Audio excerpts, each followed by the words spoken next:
You ask Tiger to solve. This deals with linear equations with one unknown. The final result is x equals -3/4. Let's solve it step by step. Group all constants on the right side of the equation. Subtract 15/4 from both sides.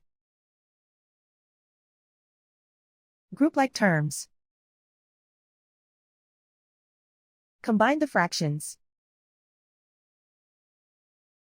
Combine the numerators. Reduce the zero numerator. Simplify the arithmetic.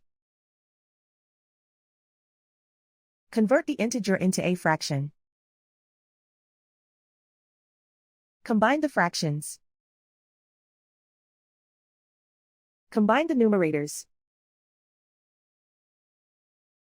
Isolate the x. Divide both sides by -7. Cancel out the negatives.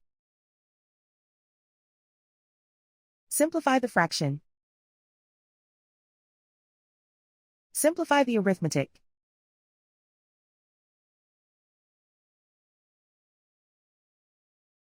And so the final result is x equals -3/4.